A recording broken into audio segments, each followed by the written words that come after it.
Meron tayong 5 minutes dyan. At ang rules na gagamitin natin, syempre yung ating Russia TV standard rules. Ang rule number 1 natin, ang lahat ng sagot ay kailangan sagutin ng 20 seconds maximum. Either ito ay close-ended question or open-ended question.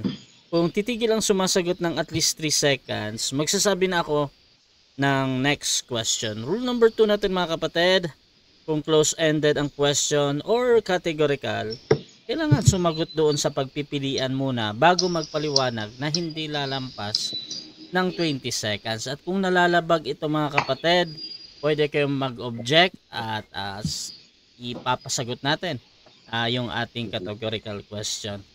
Rule number 3 natin, kung hindi nyo sasagutin ang tanong or wala kayong mapili doon sa pagpipilian, meron kayong pagkakataong magpaliwanag agad, pero 10 segundo lang yan mga kapatid. At sa rule number 4 natin, sagutin ang tanong na naaayon sa tanong. So kung meron tayong tanong na sino, probably magbibigay tayo ng pangalan, kung saan, sa lugar, or kung saan man yan. So ganun tayo sumagot ha. Dapat maging responsive tayo kumbaga. Rule number 5 natin, sa first stand doon lang dapat magtanong sa inilatag ng katunggali. At kung tinatanggi niya ay sa first cross ito, pag sabihin niya na hindi ko pa nilatag yan, next question, automatic in the next question ko yan. At sa rebuttal, doon na kayo pwedeng magtanong kahit ano dyan, kahit nilatag man o hindi inilatag. By the way mga kapatid, bakit ko ginawa ang rules na ito? Dahil minsan kasi hindi nakikinig ang ating mga debaters sa mga stand ng kanilang katunggali. So mas maganda maglista kayo mga kapatid, doon kayo magtanong sa inilatag nila. At maganda yung ating pinag-uusapan. Rule number 6 mga kapatid, ang debater na makakatanggap ng 2 warning sa akin ay may disiplina yan. Bakit 2? Kasi bihirang-bihira talaga kung magbigay ng warning mga kapatid. So, rule number 7, bawat senaryo ng objection, isang beses lamang maaaring magpaliwanag. Isang objection lang at hindi susundan ng sunod-sunod na objection. Tapos, during final conclusion, no objection tayo dyan. Rule number 8, hindi po pinapahintulutan mga kapatid ang mga ataking naglalarawan sa physical na itsura ng ating mga katunggali. Pero, for example, usually ginagamit ito na nagsisinungaling ka, hindi mo alam, hindi mo naintindihan. Okay pa yan sa akin mga kapatid. Basta, wag lang yung mga pagmumura na nakasanayan. At kasama na din doon, syempre yung ating out of topic. Ayan. Rule number 9 mga kapatid, no challenge question. Ito yung mga tanong na kung mabasa ko or paano kung mabasa ko. So hindi ko pinapahintulutan yung maitanong kahit pa sumang-ayon yung kabilang panig. Rule number 10, ito lamang ang iiral na patakaran bilang pagsasaayos ng debating ito. So, teka, nawala pala yung ating affirmative. So, hintayin natin siya mga kapatid na pumasok. By the way, shoutout muna sa ating nasa live. At shoutout kay Iki Kads. Ayan mga kapatid. Shoutout sa iyo bro. At doon din sa ating mga kapatid dyan na nasa Russia TV. Monotheist Diary. Shoutout sa iyo bro. At yung iba pa dyan no. So hintayin natin mga kapatid na pumasok ulit si brother. Ayan. Okay bro Romel. Sumasang-ayon ka ba sa lahat ng patakaran dito bro? Yes bro, the same the same roles. Yes bro. Yes. Okay, at sumasang-ayon din ba ang ating negative? Yes po, Mr. Moderator. Okay, sumasang-ayon po. Mr. Moderator. Yes bro. Mr. Moderator, kung medyo mahina yung yung audio ko, pakisabi sa akin kasi minsan hindi na maririnig yung yung sinasalita ko pag i-review ko ang video kasi ang mahina ang namin dito sa bundok. Para maulit ko po. Thank you. Sige, ko yan bro ha. Pero medyo mahina nga yung boses mo, kung po pwede. Sa akin bro. Malakas bro. Okay na. Okay. Sige. Medyo anuhan mo lang bro, affirmative ha, yung boses mo. ilakasan mo kasi wala kang headset.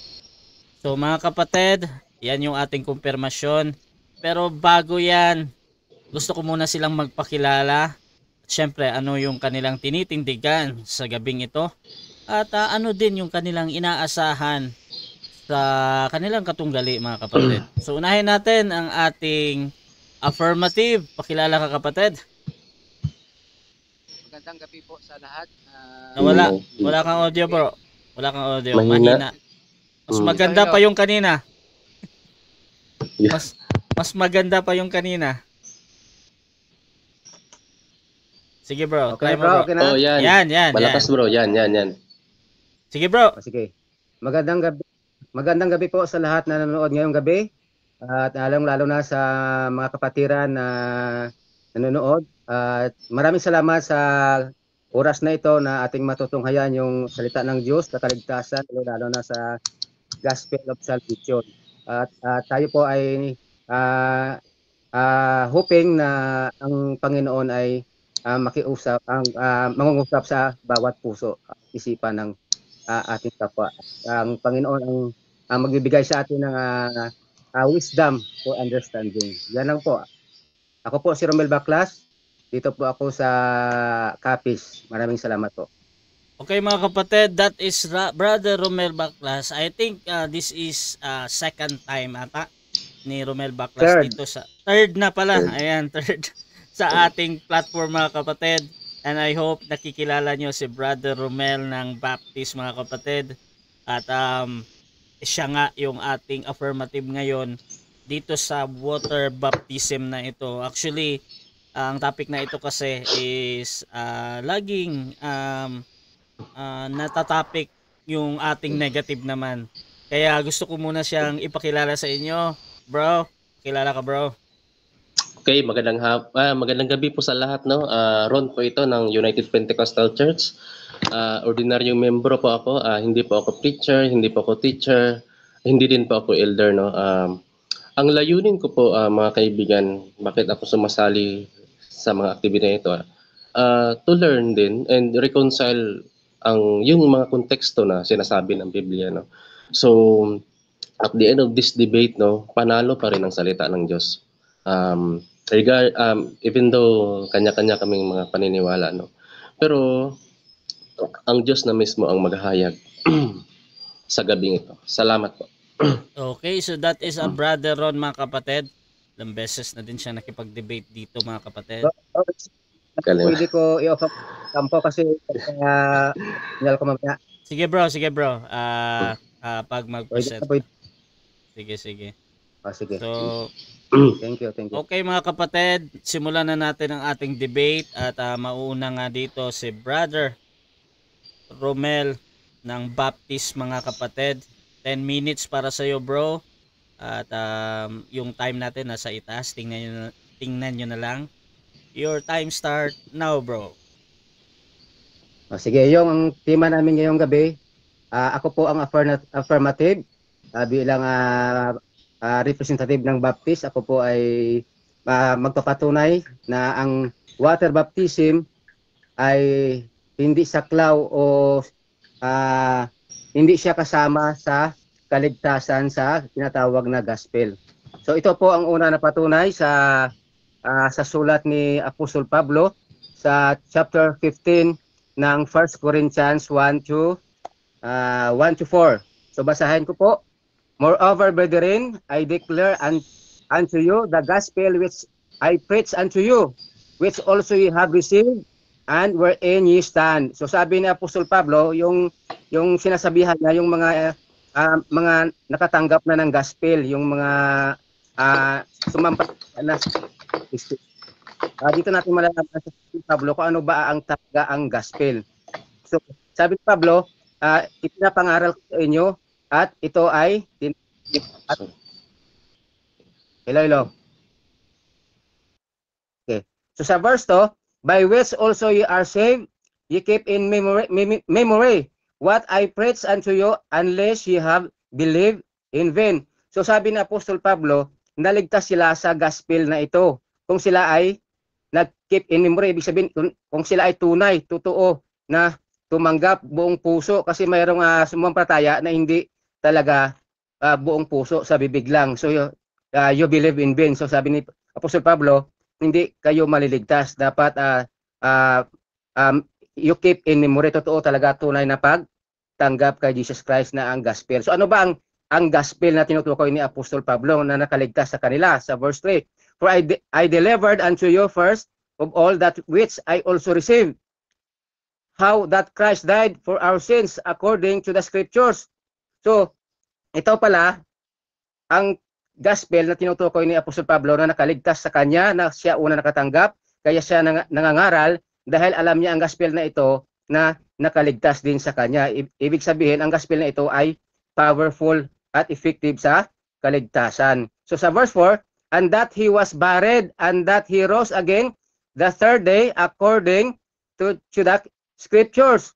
So ang gospel pala ay si Kristo ipinako sa cross, namatay, inilibing at nabuhay mag-uli according to the scriptures. So ibig sabihin according sa Biblia. So ito pala ang gospel. So hindi natin dito mababasa na kasama dito ang bautismo sa tubig. Kasi ang gospel yung nakasentro lamang sa ginawa ni Kristo sa cross. Nang siya nagpapako sa cross, dumanak ang dugo upang bayaran yung mga kasalanan at tugasan mga kasalanan natin, at inilibing at nabuhay mag-uli. So klaro na ang gospel na itinuturo ng Biblia na sinasabi ni Pablo na kaligtas sa mga tao at sa kanya din, yung gospel na si Kristo ay namatay at nabuhay mag-uli. Hindi po itinuro dito na naligtas sila dahil sa si Kristo ay namatay, inilibing at nabuhay mag-uli plus water baptism. Hindi po, wala po dito sa Biblia. So kung kaligtasan na pag-uusapan, hindi po kasama ang bautismo. So ibang level naman yung bautismo, hindi sa kasama sa scope ng kaligtasan. Dahil ang kaligtasan talaga ay si Kristo Jesus lamang. Sabi ng John 14:6, sabi ni Kristo, I am the way, the truth, and the life. No man cometh unto the Father but by me. So wag na nating dagdagan ng water baptism kasi si Kristo able na to save us. Hindi siya disable kasi si Kristo Diyos. Kasi kung maliligtas lang naman tayo sa water baptism, hindi na kailangan ni Kristo na magbayad pa sa cross para gawin ang tinatawag na gospel upang tayo ay maligtas. So yan ang tama na common sense kung baga kung may maunawaan natin. So naligtas si Pablo dahil pala sa gospel na ito. So hindi water baptism po ito. So ang sabi pa nga ni Pablo sa 1 Corinthians 1:17, sabi niya, basahin ko dito sa 1 Corinthians, saglit lang. 1 Corinthians 1:17. Sabi niya, for Christ sent me not to baptize, but to preach the gospel, not with wisdom of words, lest the cross of Christ should be made of none effect. So sabi na po si Pablo, pinadala siya para mag-preach ng gospel. So alam natin kung anong gospel, binasa ko na kanina. Siya hindi siya pinadala upang na magbautismo dito sa verses naman yan na utos. Kung ikaw ligtas na, yun ang unang utos ng gospel ng kaligtasan ni Kristo. Kung ligtas ka na kay Kristo sa gospel, ay dapat magpakilala ka o magpabautismo ka na sa tubig. So pero hiwalay po ito sa kaligtasan sa gospel. Naligtas mo na sa gospel bago po magpabautismo. So sabi dito ni Apostol Pablo sa verse 14, baba tayo ng kunti sa verse 14, I thank God that I baptized not of you, but Christos and Gaius. So nagpapasalamat pa dito si Apostol Pablo na hindi niya nabaptize yung mga tao na pinangaralan niya. So kung ating tindihin po ito, kung makakaligtas kasama sa kaligtasan yung water baptism, hindi sana si Pablo magiging masaya. Hindi siya sana magalak na hindi yan nabautismuhan. Dapat mag-guilty siya. Nangaralan siya ng kaligtasan ng gospel kay Kristo, pero hindi yan nabautismuhan ang mga tao sa tubig. So dapat mag-guilty siya, pero nagalak siya kasi alam niya na naligtas na sila doon mismo sa pinangaral niya na gospel na si Kristo. So si Apostol Pablo naligtas din sa Book of Acts chapter 9. So walang tao, walang Kristiyano na nangaral kay Pablo. May nagbautismo sa kanya nang siya naligtas kasi takot ang mga Kristiyano sa kanya kasi pinapatay ang mga Kristiyano. nang hindi pa siya si Pablo, pangalan niya si Saul or si Saul, bago siya naging Pablo. So si Kristo mismo ang nakipag-usap sa kanya sa pamamagitan ng liwanag. So naligtas si Pablo sa kay Kristo mismo sa gospel. Walang tao na may nag-share sa kanya ng gospel, si Kristo mismo, at hindi siya nabautismuhan sa tubig. Ganon din ang magnanakaw na kasama ni Kristo sa cross. So hindi siya nabautismuhan, pero yung gospel pinaniniwalaan niya na si Kristo ang tagapagligtas. So sabi ni Kristo, ngayon din isasama kita sa aking kaharian o sa aking paraiso. So ganun po ang katotohanan sa Biblia na ang gospel talaga ay iisa lang, hindi marami.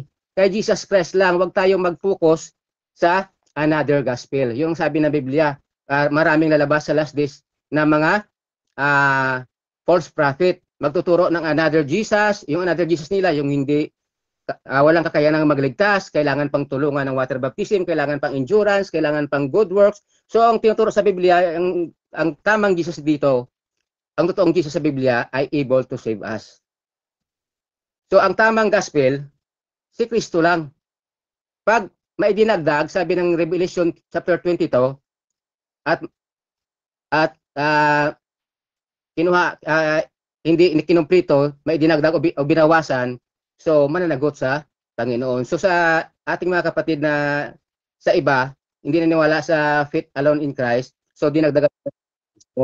So hindi na yan gospel, yun ang tinatawag sa Biblia na another gospel. So sa Acts 2:38, so ito ang baptism na ito, at sa Mark 16:16, hindi po ito bautismo sa tubig. Bautismo po ito sa Holy Spirit. At sabi pa nga nila, the same context daw yung Mark 16:16 sa Matthew 28:19. So hindi po, kasi ang Matthew 28:19, so bautismo yan sa tubig, klaro, kasi inutusan ang mga ngaral na bautismuhan nyo sila sa pangalan ng Ama, ng Anak at ng Banal na Espiritu. So bautismuhan nyo sila. Sa Mark 16:16, hindi po natin mababasa ang salitang bautismuhan nyo sila. So kasi hindi sila inutusan na magbautismo, kasi ang bautismo na yan ay Diyos lang ang may kakayahang gumawa, si Kristo lang. Bautismo yan sa Holy Spirit. Pag tinanggap mo si Jesus Christ, automatic bibigyan kanya ng Banal na Espiritu na mag-dwell sa iyong body. Mananahanan po sa atin ang Holy Spirit kung tinanggap mo si Jesus Christ, magiging anak ka ng Panginoon. So automatic, pakisdil yun. Pag tinanggap mo si Jesus Christ, automatic, baptize ka na ng Holy Spirit. So hindi natin mababasa dyan na inutusan sila na bautismuhan nyo sila. Kasi hindi yan tubig. Hindi porke nabasa natin ang bautismo ay water agad. May spiritual din. Ganoon din ang water. Hindi mabasa water ay spiritual. Mayroon din spiritual na water, mayroon din literal na water. So ganoon po ang tamang gospel po at ang utos ng Panginoon sa kaligtasan ay si Kristo lang. John 3:16. For God so loved the world that He gives only begotten Son, and whosoever believeth in Him should not perish but have everlasting life. Acts 4:12. Wala na ibang pangalan pa na ibinaba mula sa langit, at sa kanya tayo ay maligtas. Okay mga kapatid, dyan natatapos ang unang pahayag ng ating affirmative sa side yon ng Baptist, mga kapatid. Siyempre, dako tayo dito sa ating unang pagtatanong ng ating negative sa affirmative. Brother Ron ng UPC, bro. 7 minutes para sa iyo. Klaro, bro. Okay. Time start na. Yes. Okay, magandang gabi, bro. Unang tanong ko sa iyo, sabi mo naligtas si Pablo. Tama bang sabihin natin na naligtas siya kahit hindi siya nabautismuhan? Yes or no? Yes. Naligtas siya dahil sa gospel ni Kristo, hindi sa water baptism. Holy Spirit baptism po. Wait lang, bro. Okay, next question. Nabautismuhan siya. Sa Holy Spirit, hindi sa water baptism. Next question. Okay. Next question. So, noong sinabi ni Pablo na sa 1 Corinthians 1:17, no, sapagkat hindi ako isinugo ni Kristo upang bumautismo, ibig bang sabihin kailanman hindi siya nagbabautismo? Bro, nawala. Klaro sa akin, bro, ha, bro Romel. Sa iyo yan, bro. Time stop mo na. Bro, sa ano mo yan, ha? Yan, bro, dinig mo na kami, bro Romel. Hello? Okay. Ngayon, narinig ko na ulit bro ang tanong. Ayan. Okay. Sige bro. Tanong ko, nung sinabi ni Pablo sa 1 Corinthians 1:17, sapagkat hindi ako isinugo ni Kristo upang bumautismo, ibig bang sabihin kailanman hindi talaga siya nagbabautismo? Yes or no? Sa ibang talata, pag nakatanggap na kay Kristo Jesus, nagbabautismo na siya kasi tapos na yung kaligtasan. So, objection? Kailangan ko muna. Okay. Anong objection natin, bro? Kasi yung categorical kasi yung ano ko. Okay, so pakiulit nga muna yung tanong mo, bro, tapos yung categorical. Sapagkat hindi, sabi ni Pablo, no, sapagkat hindi ako isinugo ni Kristo upang bumautismo. Ang tanong ko, ibig bang sabihin kailanman hindi talaga siya nagbabautismo? Yes or no? Yes or no? Categorical. Bro Romel, ready ka na bang sumagot sa yes or no or magka-counter object ka muna? Pakiulit mo na bro kasi medyo alanganin yung ano. Sige na, pakiulit mo. Okay. Nakaka-time na. Sige. Sapagkat hindi ako isinugo ni Kristo upang bumautismo, sabi yan ni Pablo, no? Ibig bang sabihin kailanman hindi talaga siya nagbabautismo? Yes or no? Romel? No, nagbabautismo siya. Bro, okay, yes yan. Proceed ka bro sa paliwanag mo bro, Romel. Nagbabautismo siya sa hindi nga sa ano sa Holy Spirit, sa water baptism, pero sa context na ito, yung ibig niyang sabihin dito, yung ang kaligtasan. Hindi siya nagbabautismo sa tubig para sa kaligtasan. Ito po ay para sa gospel. Kristo. Next question. Okay, next question. Kung nagbabautismo si Pablo, bakit niya nasabi ang pahayag na yon? Sapagkat hindi ako isinugo ni Kristo pang bumautismo. Bakit kaya? Kasi ang tao hindi binigyan ng karapatan na magbautismo sa Holy Spirit. Okay, next question. Okay, next question, no? In regards with salvation by gospel, ang utos ba na bautismo sa tubig ay essential o optional, categorical? Kung sa kaligtasan bro, ay hindi yan kailangan. Pero kung ikaw ay ligtas na, kailangan na yan para upang ipakita. Time stop na. Tumatawag ka ba? Uulitin ko lang bro kasi sige, categorical yung uulitin ko yung tanong ha. Klaro naman yun. In regards with salvation by gospel, ang utos ba na bautismo sa tubig ay essential o optional? Categorical. Essential or... Bro, Rasa. Time stop na bro. Objection bro. Sige bro, Romel. Ano yan bro? Sasagot na lang ako ng diretso kasi wala naman sa categorical sige. ang pagyan. 10 seconds bro. Proceed ka bro. Pakiulit niya bro, pakiulit. Time stop na, time Okay. stop. Okay. Ang utos ba hindi tayo nalalayo sa sa topic in regards with salvation by gospel. Ang utos ba na bautismo sa tubig, essential ba ito o optional? Categorical. Essential or optional? 10 seconds yung sagot mo bro, di ba? Proceed. 10 seconds ang sagot ko, hindi essential sa kaligtasan. Hindi sa need sa kaligtasan. Pero kung ikaw ay ligtas na, sumampalataya na kay Kristo, so kailangan mo na sumunod sa utos ni Kristo. Kung ikaw ay ligtas na anak niya. Next question na bro. Okay, so hindi essential, no? Klaro, no? So pwedeng magpabautismo, pwede ring hindi? Tama ba ang pagkakaintindi ko? Kung sa kaligtasan, yes, ang importante kaligtasan muna sa gospel. Hindi importante yung church membership kasi ang bautismo, church membership 'yon. Okay. Okay, next. Okay, next question, no? Sinitas mo naman yung Mark 16. Sabi ni Jesus sa Mark 16:16, ang sumasampalataya at mabautismon ay maliligtas. Sinasang-ayunan mo ba ito? Yes, Yes kasi or no? nga sinabi ko na kasi sinabi ko nga kanina, binasa ko, kaligtasan yan, bautismo yan sa Holy Spirit, hindi yan sa water baptism. Okay, so Okay, sa Acts 2:38 no, sabi ni Peter, "Mangagsisi kayo at mangagbautismo ang bawat isa sa inyo sa pangalan ni Jesucristo sa ikapagpapatawad ng inyong kasalanan." Ano daw yung gawin para sa ikapagpapatawad ng kasalanan? Mangagbautismo ba 'yon? Yes or no? No.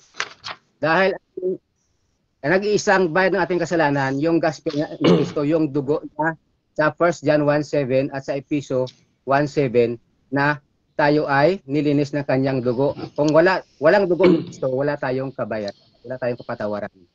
Objection, objection. Time stop, bro. Anong objection? Bro Rasha, i-clarify ko lang. Hmm. Pwede ko bang i-ano na according sa Acts 2:38 kasi klaro naman yung citas ko eh. Kasi nagsita siya ng Ephesians 1:7, hindi ko naman yun. Malinaw naman yun eh. Ganito. According to Acts 2:38. So i-premise mo again, bro. Tapos I-premise ko na. I-object mo Sige. na doon lang dapat siya sumagot sa sinasabi mong verse ba kumbaga. Sige. Sige. Okay. So pakiulit nga, bro, yung Okay. tanong mo. According to Acts 2:38, sabi ni Peter, "Mangagsisi kayo at mangagbautismo ang bawat isa sa inyo sa pangalan ni Jesucristo sa ikapagpapatawad ng inyong mga kasalanan at tanggapin ang kaloob ng Espiritu Santo." Ano ba daw yung para sa ikapagpapatawad ng kasalanan? Mangagbautismo ba 'yon? Okay, proceed, bro. Sagot. Yes. Yes or no yan? Bro Ang Romel? pagpapatawad, yung mahirap kasi bro, Rasa, yung mga iba niyang sinasalita, hindi ko marinig. Okay, time stop muna. Ganito, bro Romel. Ganito, bro. Kung saan ka man ngayon, bro, dyan sa bahay mo, bro. lumipat ka muna, bro, ng malapit sa bintana or something ganyan, bro. Medyo hindi pumapasok yung signal mo dyan eh, sa kinalalagyan mo. Lipat ka muna, baka gumanda-ganda. Ang panahon ngayon eh. O naka-off cam ka naman, hindi naman makikita kung saan ka. Or kung kaya mong lumabas, mas okay. Sige na bro, try. Okay. Okay, try tayo. Bro Ron. At the time. Naka-pause yan. Okay. Proceed, bro. Pakiulit. So, uulitin ko po, no. According to Acts 2:38, sabi ni Peter, "Mangagsisi kayo at mangagbautismo ang bawat isa sa inyo sa pangalan ni Jesucristo sa ikapagpapatawad ng inyong mga kasalanan."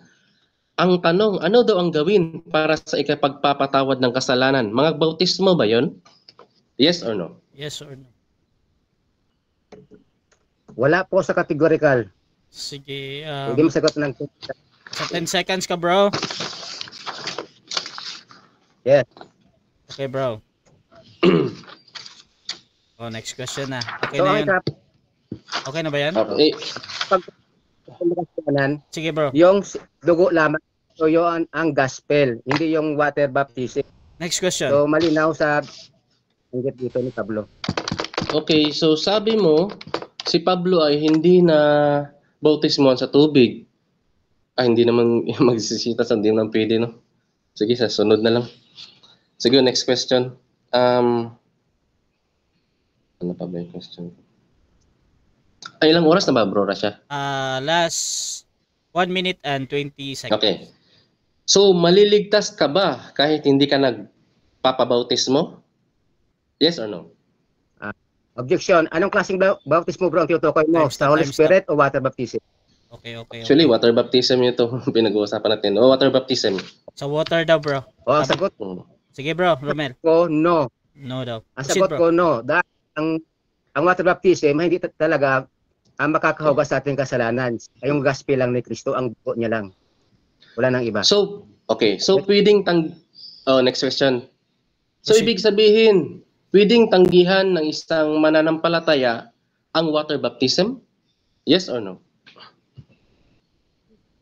Kung siya ay ligtas na, pwede kasi may freedom tayo eh.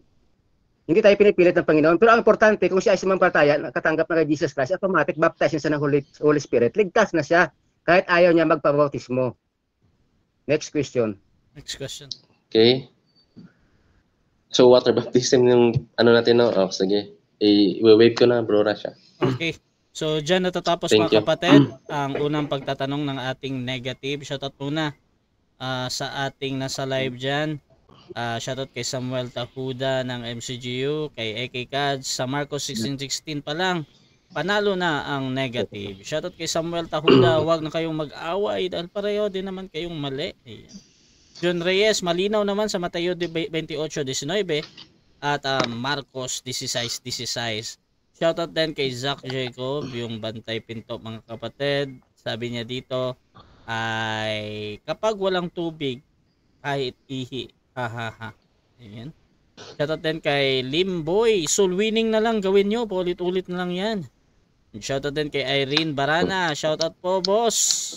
Kay Norman De Jesus, congrats bro Romel, tunay baklas. At sabi naman ni David Jefferson Domingo, naku po masisira mga ulo nyo dyan. Shoutout din kay Alexia Kim, Jewish ritual baths is water baptism.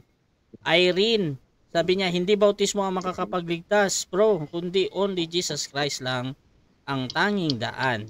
Magsisi at tanggapin lang natin po siya sa ating mga puso. Siguradong maliligtas ka, kapatid. Shoutout din kay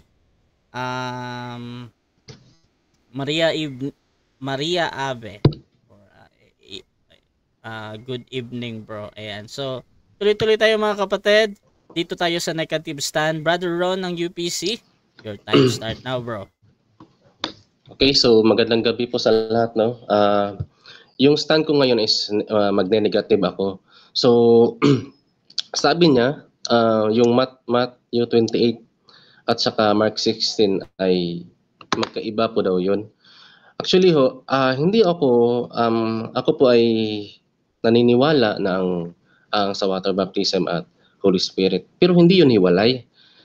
Kasi yung dito sa Matthew 28:19 no, at saka Mark 16:15-16, magkaibang apostoles na nagsulat, pero ito ay parehong tagpo ng pagbubuod ng salaysay, no. Nang magtatapos ang araw ng Sabat, which is mababasa din natin sa Matthew 28 at saka sa Mark 16.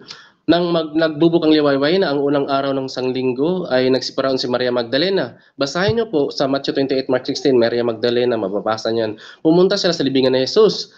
Nagsiparoon ang 11 alagad sa Galilea. Same sin, magsiyaon kayo. Sinabi ni Jesus, dahil ito magsiyaon nga kayo, gawin ninyong alagad lahat ng mga bansa at sila inyong bautismuhan. Siya rin ang nagsabi dito, Mark 16:15-16, at sinabi niya sa kanila, magsiyaon kayo sa buong sanlibutan. Oh, the same parehong tagpo po ito. Magsayon kayo sa buong sanlibutan at inyong iparangal ang ibanghilyo sa lahat ng may kapal. Ang sumasampalataya at mabautisman ay maliligtas. So, sa konteksto talaga, water baptism talaga ang tinutukoy ni Jesus. Hindi rin naniniwala din ako na may Holy Spirit, no. Pero ang topic natin yung water baptism, so mag-focus na tayo. So dalawang beses hindi pwede na dalawang beses na sa tagpo si Jesus. Sa isa, spiritual baptism pala yun according sa inyong thought, no? At sa isa naman, water baptism pala. So anong mag-uusap ang dalawang apostoles? Matthew, Holy Spirit pala yun, sabi ni Jesus. So hindi pwede magkaganon ang salita ng Diyos, no? So dito sa kay Pablo, no, sabi ni Pablo sa Galatians 3:27, sapagkat ang lahat sa inyo ay binautismohan kay Kristo ay binay si Kristo. So sa 1 Corinthians 1 and verse 14, sabi ni Pablo, nagpapasalamat ako sa Diyos na hindi ko binautismo ng sino man sa inyo, maliban si Crispo at si Gayo. So ibig sabihin, nagbabautismo talaga siya. Kasi sabi niya, maliban kay Crispo at si Gayo. Pero na lang kung sabihin ni Pablo, hindi ko ibibihi si Kristo sa inyo dahil ayaw ko kayong bautismuhan. Di ba? Imposible naman kung magkaganon. So dito naman sa verse 17 ng unang Korinto chapter 1, sapagkat isinugo ako ni Kristo hindi upang magbautismo kundi mangaral ng magandang balita. Teka, sabi ng magandang gospel, good news includes death, burial, and resurrection of Christ. So si Pablo rin may sabi nito, Romans 6:3-5, hindi ba ganin yung nalalaman na tayong lahat ay nabautismuhan kay Kristo Jesus, nabautismuhan sa kanyang kamatayan? Imposible na absoluto yon pagka sabi ni Pablo na naparito ako para hindi bumautismo. Ngayon, balikan natin yung tagpo. Bakit niya sinabi ito? Hindi kasi pwede mag-contradict ang Biblia. Nangangaral siya ng bautismo eh. Sapagkat ang lahat sa inyo ay binautismohan kay Kristo, ay bining si Kristo. Sabi niya, ang lahat. Tapos sabi niya pala, hindi ako naparito upang bumautismo. Kailangan nating alamin ang konteksto. Hindi po ito ibig sabihin na hindi talaga siya nagbabautismo. Kasi kung magkaganon, ibig palang sabihin nangangaral si Pablo na hindi kailangan ng bautismo. Pero siya nabautismohan. Acts 22:16. Di ba ibinis niya si Kristo eh. So alamin natin bakit ito nasabi ni Pablo. Basahin muna natin sa verse 10. No? Ngayon ipanamamanhid ko sa inyo mga kapatid sa pamamagitan ng pangalan ng ating Panginoong Jesucristo na kayong lahat ay mangagsalita sa isang lamang bagay at huwag magkakaroon sa inyo ng mga pagkakabaha-bahagi kundi kayo mga lubos sa isang lamang isip at isang paghahatol. Sa verse 7:11 sapagkat pinatalastas sa akin tungkol sa inyo mga kapatid ko ng mga kasambahay ni Chloe na sa inyo may mga pagtatalo-talo. Yun naman pala eh. May nangyari sa tagpong ito hanggang verse 16. Before verse 17, may mga pangyayaring hindi nagustuhan si Pablo. Ano yun? May nagkaroon ng pagkakabaha-bahagi. Kasi nagbabautismo sila sa kanilang mga miyembro sa church kung saan sila kabilang pero pero nagkakaroon ng pagkakababahagi. Sabi doon sa verse 12, may nagsasabing ako kay Pablo, may nagsabi ako naman kay Apollos, may nagsabi ako kay Pedro, may ibang nagsabi ako kay Kristo. Bakit? Nahati ba si Kristo? Si Pablo bang ipinako sa krus na binautismohan ba kayo sa pangalan niya? Indikasyon po yan na nagbabautismo talaga sila. Hindi optional, hindi talagang essential talaga. Pero na lang kung intindihin natin ang kanyang sinabi sapagkat isinugo ako ni Kristo upang magbautismo, ibig sabihin hindi sila kailanman nagbabautismo rito.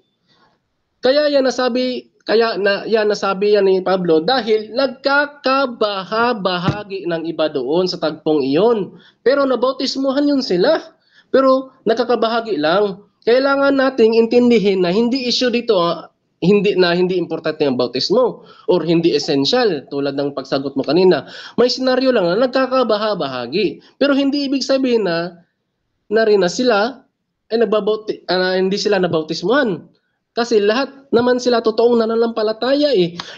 Yung preacher na si Pablo nabautismuhan yun. Nag-preach ka tapos sasabihin mo okay lang na walang bautismo tapos ikaw nabautismuhan ka. Oh. May dahilan, kailangan nyo kasing intindihan ang konteksto, no? So, kaya nga, nasabi yun ni Pablo, basahin natin simula doon sa taas hanggang sa verse 17 para maintindihan natin. So, dito naman sa thief on the cross, no? Basa natin sa Luke 23, verse 38 to 53. Mamamatay na siya doon, di ba? Yung magnanakaw ay ligtas po yun kahit hindi na bautismon na hindi saklaw ng New Covenant. Bakit? Dahil hindi po siya saklaw ng grace. Pero he is saved. Kasi nga, wala pa doon ang tinatawag na grace of dispensation. Doon sa tagpong yon, death, burial, and resurrection of Christ, yan ang gospel of salvation na tinatapik natin ngayon. So sa tagpong yon, hindi pa man namatay si Kristo.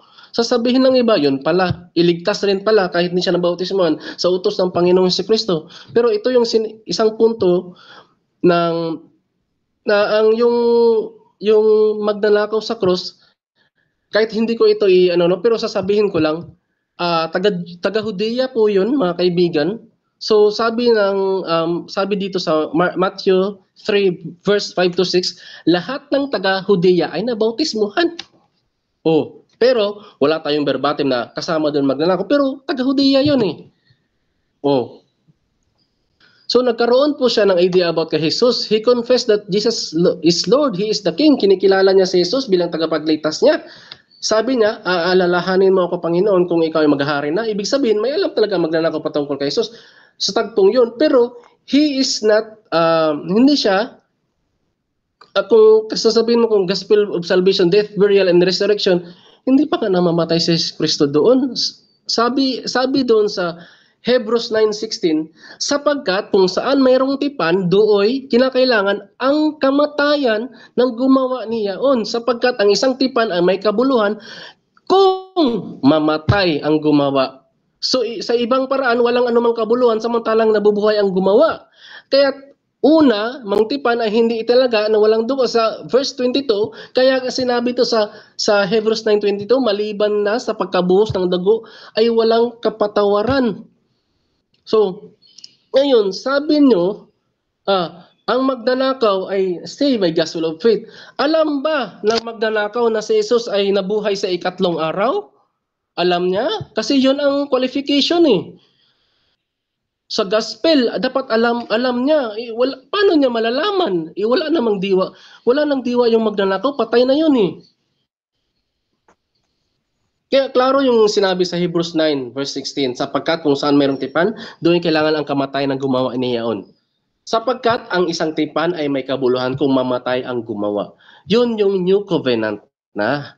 So yung magnanakaw, hindi sa saklaw doon sa New Covenant, pero saklaw doon sa Old Covenant. Kasi Israelita yun. Panahon ni no. Ito pa sa 1 Corinto 15:1-4 sinitas mo kanina. At siya'y inilibing at siya'y muling binuhay sa ikatatlong araw. Yun ang qualification. So, qualify ba ang magnanakaw? Alam ba niya na nabuhay si Kristo sa ikatlong araw? Okay mga kapatid, dyan natatapos ang unang pahayag ng ating negative side. Brother Ron ng UPC mga kapatid. Siyempre dako tayo sa pagtatanong ng ating affirmative. Brother Romel ng Baptist, 7 minutes para sa iyo bro. Your time start now bro. O, tanong sa Luke 23 yung magnanakaw, sabi mo saklaw dahil hindi pa namatay si Kristo sa oras na yun. Si Kristo, sinabi niya sa magnanakaw na ngayon isama kita sa aking paraiso. Tanong, wala bang kakayahan si Kristo na iligtas ang tao na gustong nanghingi ng kaligtasan sa kanya kahit hindi pa siya mamatay sa krus? Wala ba siya kakayahan? Sumagot ako. Siyempre, of course, yes. Pero malinaw yung stand ko doon kasi buhay pa si Kristo yung time na nag-promise siya. Ngayon, bumalik ka doon sa Hebrews 9:16 sapagkat kung saan mayroong tipan doon, kinakailangan kamatayan ng gumawa niyon. Sapagkat ang isang tipan na may kabuluhan, kung mamatay ang gumawa, ang magnanakaw ay na-save sa Old Covenant, pero hindi pa sa New Covenant. Next question. So tanong, sa mo ba na naligtas ang magnanakaw kahit hindi pa siya nabautismuhan sa tubig dahil lang kay Kristo sa kanyang palataya? Yes, of course, naligtas nga siya. Pero malinaw din yung sagot ko. Siya ay hindi saklaw sa New Covenant. Kasi sa gospel, kung pananampalataya sa gospel ang basihan, alam ba niya na sa ikatlong araw na buhay si Jesus? Next question. Okay. So, ayon sa Biblia, ano ba ang tama? Sumampalataya muna kay Kristo para maligtas bago bautismuhan sa tubig? O bautismuhan muna sa tubig bago maligtas para ulitin ko, nagkamali.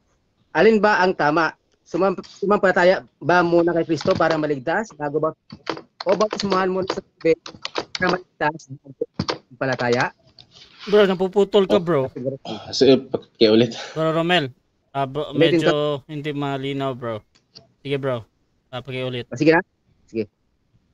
Ano ba ang tama? Sumampalataya ba muna ang tao kay Kristo para maligtas bago bautismuhan? O bautismuhan muna sa tubig para maligtas bago sumampalataya? Alin ba ang tama? Sagot? I-cut na tayo muna. Yung categorical para maklaro ko. Kasi mataas yung categorical niya.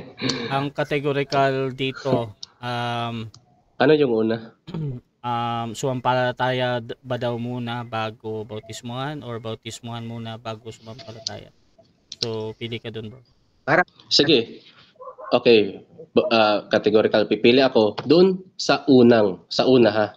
Kasi yun naman ang sinasabi ng Biblia eh. Ang sumasampalataya at mabautismuhan ay maliligtas. Hindi sinabi ang sumampalataya saka magpabautismo ay maliligtas. Kundi ang sinabi, ibig sabihin, ang sumasampalataya ay yaong nababautismuhan. So yun ang maliligtas. So kabilang yung mabautismuhan sa maliligtas kasi ang tunay na nananampalataya sumusunod sa utos. Next question. Next question. So, dito sa Mark 16:16, sabi mo, bautismo ito sa tubig. So, mababasa ba dyan verbatim na inutusan sila na bautismuhan nyo sila sa tubig? Okay, sagot. Sa verbatim po na pahayag, wala po, no? Pero during presentation ko na kanina, nilinaw ko na hindi ibang tagpo yung Matthew 28 at saka Mark 16, no? The same tagpo pa rin yun. Kaso lang, iba lang ang nagsusulat. Kabilang doon si Matthew at saka si Mark. Next question. Okay. Sa Mark 16:16 ba, mababasa ba yung tatlong persona ng Diyos? Diyos Ama, Diyos Anak, at Diyos Espiritu? Mababasa ba o hindi? No. Next question. Next question. Matthew 28, verse 19, mababasa ba na inutusan sila na magbautismo sa pangalan ng Diyos Ama, Anak, at Espiritu? Mababasa ba o hindi mababasa? Yes, mababasa. Bautismo nyo sa magsiyaon kayo. Bautismohan nyo sila sa pangalan ng Ama, Anak, at Espiritu Santo.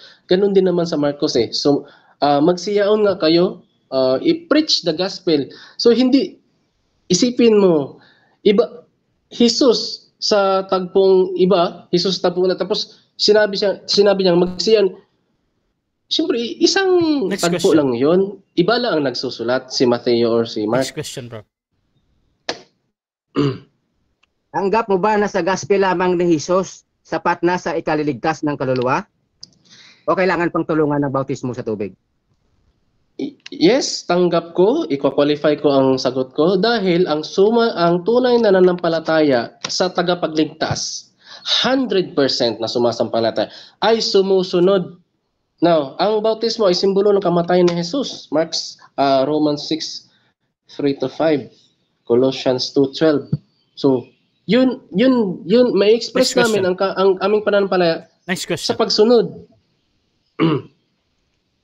Liban sa gospel ni Kristo na nakakaligtas, ang water baptism ba makakahugas din ng kasalanan o makakaligtas ng kaluluwa ng tao? Yes or no?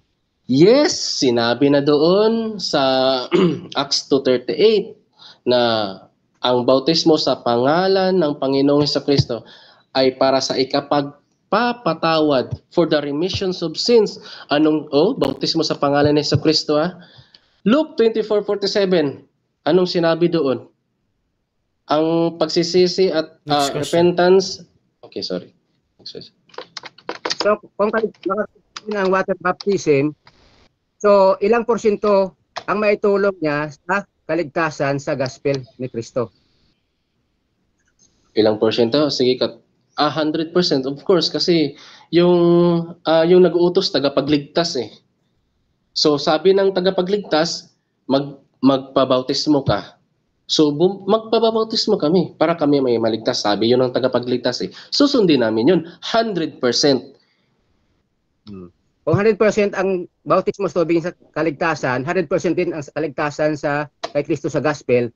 Ngayon, sino ba o ilan ba ang tagapagligtas nyo? Isa lang. Sila 100%. So, kung isa lang, so yan ang sagot mo. Isa lang. Si Kristo lang. Magka-qualify ako. Time stop muna, Okay. time stop. Okay. Kasi Bro, clarification to Bro Ron. Ano yan, bro? Sumagot ako ng categorical saka magka-qualify ito. Pero okay, siya. okay. Nag-follow up question na kasi siya. Sige. Kasi medyo napuputol din yung dating ko kay Romel pa. Hindi ko masyadong nadinig din. Akala ko tumatawag ka sa akin. So, bro, Okay. Ready ka nang sumagot, bro? Yes. Sige, proceed, bro. Ang tanong niya, ilan daw ang tagapagligtas? Sino ang tagapagligtas? Siyempre, si Hesukristo, ang Diyos at tagapagligtas, si Hesukristo. Ang sabi ng tagapagligtas, magpabautismo ka. Sumunod kami. Kasi tagapagligtas ang nag-uutos eh. Hindi naman separate yung water baptism kasi sino bang ibang umutos sa water baptism? Si Hesukristo lang. Next question. Wala namang iba. Ikaw ba ligtas na dahil nabautismuhan ka sa tubig? Yes or no? Yes, i-qualify ko. Yung hindi ako naligtas nung nabasa ako sa tubig. Time na. Naligtas ako sa sumunod ako. Okay, so dyan natatapos mga kapatid ang ating first part ng debate. Shoutout muna sa ating nasa live mga kapatid. Shoutout kay Amy Alfonso, shoutout kay Pastor Brian Badaw, kay Irene. Sabi niya, kita mo, pumayag ka nga. Shoutout din kay Norman De Jesus. Kung nakakapagligtas pala ang bautismo, ligtas na pala lahat ng Katoliko. Yeah. Shoutout din kay Andrea Nicole Arcega. Mali pagkaunawa mo bro Ron. Water baptism ay result na ng kaligtasan dahil ligtas ka na, hindi para maligtas pa lang. Shoutout din kay Joel Perez. Paano yung Mark 16:16 na nagsasabi ang lahat ng mananampalataya ay mabautismuhan ay maliligtas, ang hindi nananampalataya ay parurusahan. Shoutout din kay The Bread of our soul. Bautismo ng pagsisisi kung gusto mong magsisi. Shoutout din kay Maria Ave. Zach Jacob, ang tubig ay larawan ng bautismo na maliligtas sa inyo ngayon. Shoutout din kay Zach. Sabi niya, hindi tubig ang nag-aalis ng kasalanan. Hindi tubig ang ito, inulit niya no. Ayan, so mga kapatid, dako tayo sa ating rebuttal at syempre mauna dito yung ating affirmative. Again, ang topic natin mga kapatid ay patungkol dito sa patutunayan nga ng affirmative na hiwalay ang water baptism sa gospel of salvation. Brother Romel ng Baptist, 10 minutes bro, your time start now. Sige, kita dito ngayong gabi yung mga sagot niya sa tanong. So, yung isa lang ang gospel na makakaligtas sa atin, si Kristo lang. Dahil ang magnanakaw, sabi ko kanina, pag magnanakaw naligtas ba kahit hindi siya nabautismuhan sa tubig? Sabi, yes, tanggap niya. So umamin na yung katunggali po natin. So ibig sabihin, nakikita nyo kayo ng maghusga. So sa mga tanong natin, huling-huli na talaga na ang gospel lang talaga ni Kristo ay ang death, burial, and resurrection of Jesus Christ. Hindi po kasama ang water baptism sa kaligtasan. Dahil si Kristo po sapat na. Sabi niya kanina, ilang porsyento ba na si Kristo makakaligtas sa atin? 100% din. O ilang porsyento ba na makakaligtas sa atin yung ang water baptism? 100% din. Hindi, sobra na. So 100% na pala yung ligtasan mo. So mali po ang unawa ng ating katunggali. Kasi ang water baptism po ay simbolo lamang ng kamatayan ni Kristo sa cross. Halimbawa lang po lamang yon na siya ay namatay, nilibing at nabuhay maguli. Picture nga eh. Sabi ng 1 Peter 3:21, o basahin ko lang. Sabi dito sa 1 Peter 3:21, is like figure. Ang bautismo na ito like figure sa sa kamatayan ni Jesus Christ sa cross. So hinalin tulad pala. Doon tayo naligtas sa sa water baptism na hinalimbawa. Hindi. 'Yun ang kinuhanan ng halimbawa. Yun ang gospel ni Kristo. Kasi halimbawa lamang po ito sa kamatayan ni Kristo ang water baptism. So nag-focus na sila sa halimbawa lang ng kamatayan ni Kristo. Pero hindi sila nag-focus sa talagang gospel na ginawa ni Kristo na kayang-kayang magligtas sa atin. So tinanong ko siya kanina sa magnanakaw. Sabi niya kasi hindi saklaw sa grace, sa kaligtasan yung magnanakaw. Kasi Kristo hindi pa namatay sa cross. Naipako pa siya, nag-usap pa sila na face to face. Laman sa laman. So sabi ko, hindi ba kaya ni Kristo o kayang-kaya ba ni Kristo na iligtas ang tao na iyon na magnanakaw na gustong sumama sa kanya, sa kanyang kaharian? Sabi niya, yes, kayang-kaya. So yun naman pala, wala naman pala problema eh. Bakit gagawin niyo pang essential ang kaligtasan kung maliligtas ka lang naman pala sa gospel? So napakababaw po ng unawa ng ating mga kaibigan na nananiwala sa kaligtasan, gospel plus water baptism. So dito po, bibigyan ko kayo ng halimbawa kung bakit kayo ay na-divert sa maling unawa o maling akala. So bibigyan ko kayo ng sample. Sa 1 Peter 3:21, ginawang halimbawa yung water baptism sa gospel ni Kristo. So parang ganito lang, Brad Ron. Hindi mo alam ang kulay na puti. Tapos nagtanong ka sa akin, Brad, ano ba ang ibig sabihin ng kulay puti? So binigyan kita ng halimbawa na ang kulay puti ay katulad nito. Nakita mo ba yung ibon? na nakapatong sa kalabaw, yung mahaba ang liig, maputi, yon ang ibig sabihin ng kulay puti. Tapos ang sagot mo sa akin, ganun ba? Kung ganun, ang kulay puti ay ibon na mahaba ang liig. So, which is mali, di ba? So, nag-focus ka kasi sa ginawa kong example. Pero yung talagang ang gusto mo na makuha, hindi mo pinukusan ang message na kung ano talaga ang kulay puti. So, ganun din sa kaligtasan. Nag-focus ang mga tao sa hindi na sa gospel, sa another gospel na. So, ang picture lang, picture out, figurative ito kasi, ang sa 1 Peter 3:21, yun ang pinaniwalaan nila na makakaligtas sa kanila. So si Kristo dinagdagan na. So sabi nga ng Panginoon, siya lang ang daan papunta sa langit, siya lang katotohanan. Acts 4:12, ganun din. Walang ibang pangalan na bumaba mula sa langit at ibinigay dito sa lupa. Sa kanya lang tayo ay maligtas. So napakalinaw. At sa Matthew chapter 28:19, hindi po magkapareho. Kasi makikita natin na dito inutusan na bautismuhan nyo sila sa Mark 16:16. Hindi, kasi hindi pa doon binanggit, hindi pa pinag-usapan ang tungkol sa water baptism. Ang pinag-usapan pa lang doon sa Mark 16:16 ay kaligtasan muna sa gospel. Pero dito sa Matthew 28:19, gospel at saka water baptism pinag-usapan na. So bakit matutukoy natin na water baptism ito at Holy Spirit baptism yung sa Mark 16:16? Kasi sa Matthew 28:19, sinabi dito na magbautismo kayo sa pangalan ng tatlong persona ng Diyos. 'Di ba? So dito sa Mark 16:16 at sa mga sa mga parallel verse, so bautismuhan niyo sila sa pangalan ng Jesus. Sa pangalan ng Jesus, hindi sa pangalan ng tatlong persons of God. Hindi kasama ang pangalan ng Ama at ng Banal na Espiritu. Sa pangalan ng Kristo Jesus, binasa mo kanina, 'di ba? Sa pangalan ng lahat ni Jesus. Ganon din sa Acts 2:38, sa pangalan ni Jesus. Bakit sa pangalan ng Jesus? Pwede ba magbautismo kayo sa tubig sa pangalan ng Jesus? Hindi ba sa tatlong persona ng Diyos? Hindi pwede yun. Pag sa tubig, dapat sa tatlong persona ng Diyos. Pero pag sa Holy Spirit na baptism, ay sa pangalan ni Kristo Jesus, ibig sabihin sa gospel niya lang. Siya lang ang tagapagligtas. Siya kasi ang bumibigay ng Holy Spirit sa atin. Ang Diyos, pag tinanggap mo si Jesus Christ, so ang God the Father, magbibigay po sa atin ng banal na Espiritu na tinatawag na comforter. So mababasa natin yan sa John 14:6 kag sa 28 at sa 28. So sabi ni Jesus Christ, so my Father, sabi niya, ang Ama ko ay magbibigay sa inyo ng another comforter. At siya ay maging kasama nyo sa walang hanggang magpakailanman. So sa verse 26, ano ang ibinigay niya na comforter? So diyan klaro-klaro na ang pangalan binanggit ng persons of God. Yon ang Holy Ghost. So sino lang ang nagbibigay niyan? Yung Diyos lang. So kaya nga hindi yan binanggit sa Mark 16:16 na bautismuhan niyo sila sa pangalan ng Ama, ng Anak at ng Banal na Espiritu. Kasi hindi yan water baptism eh.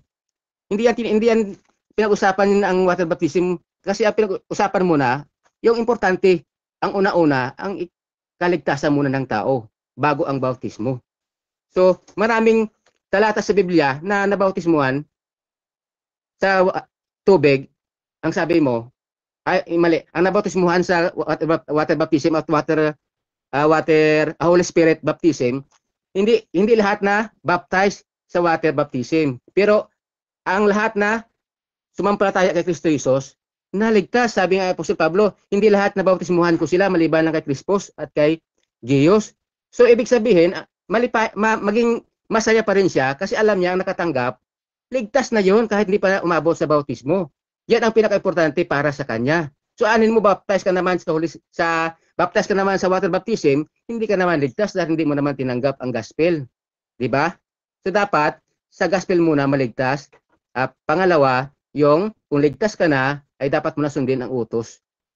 Magpakilala ka na ikaw ay Kristiyano. Kung ikaw ay magpabautismo as a reminder na ikaw ay tinatanaw mo ang ginawa ni Kristo sa cross na namatay siya dahil sa iyo. So picture out lang yon. Kaya nga ang immersion scriptural na water baptism, di ba? Nakalubog tapos umahon ka. So ganoon din si Kristo, namatay, inilibing tapos nabuhay maguli. So parang ganoon din ang pinipicture out ng water baptism. Picture out lang. hindi yon talaga ang tunay na gospel. Ang gospel si Kristo, yung actual mismo na ginawa niya sa cross. Yun ang gospel na nakaligtas sa akin, nakaligtas sa sumampalataya na pinangaralan ng mga apostol, at ang nakaligtas kay Apostol Pablo mismo na sinabi niya sa 1 Corinthians 15:1-4. Siya na nakaligtas sa akin. So hindi binanggit ni Apostol Pablo sa mga sulat niya ang water baptism na nakaligtas. Yung binanggit niya lang na nakaligtas yung baptism sa Holy Spirit, yun sa pangalan ni Kristo Jesus.